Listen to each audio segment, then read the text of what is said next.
मेरे प्यारे भाइयों और बहनों, हम परमेश्वर के आगे कुछ नहीं है। इसलिए जो परमेश्वर के आगे झुक सकता है वो ही विजयी हो सकता है, और जो परमेश्वर के आगे झुकना नहीं चाहता है वो कभी विजय नहीं प्राप्त करेगा। वो हमेशा अपने जीवन में हारते जाएगा और हारते जाएगा, क्योंकि परमेश्वर ही हमारे जीवन का अंतिम स्थान है। परमेश्वर ही हमारी मंजिल है।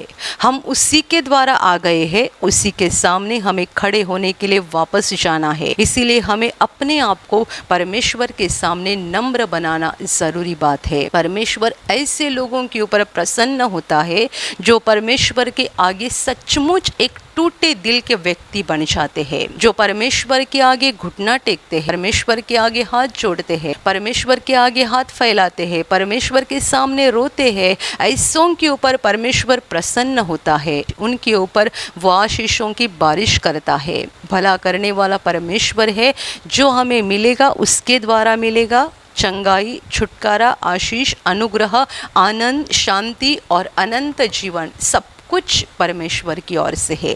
नम्र बन जाओ, अपने आप को नम्र बनाओ, परमेश्वर के सामने नम्र बन जाओ और इसी नम्रता को अपने पूरे जीवन में बनाए रखो, ताकि परमेश्वर तुम्हारे ऊपर प्रसन्न हो जाएगा। जो सचमुच आत्मा में नम्र बन चुके हैं और परमेश्वर के सामने आकर ये सोचते हैं कि मैं कुछ नहीं हूँ, परमेश्वर के सिवाय मैं कुछ नहीं हूँ। उसने बचाया तो मैं बच जाऊँगा, उसने दिया तो मुझे मिल जाएगा। मेरे प्यारे भाइयों और बहनों, अपनी जगह को भूल जाओ।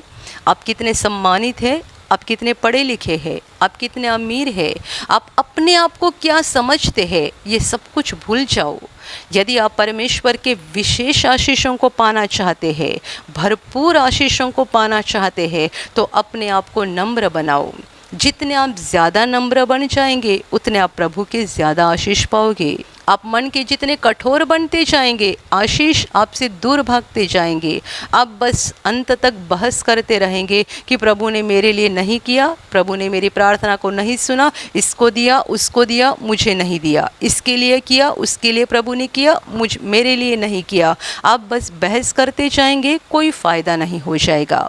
परमेश्वर के सामने नम्र बन जाओ, वो ही हमारा अंतिम स्थान है, वो ही हमारा अंतिम ठिकान है। उसी के पास से हम आए हैं, उसी के सामने हमें वापस लौटना है। नम्र हो जाओ, ताकि परमेश्वर तुम्हारे ऊपर प्रसन्न हो जाएगा और तुम्हारे जीवन को आशीषों से भर देगा।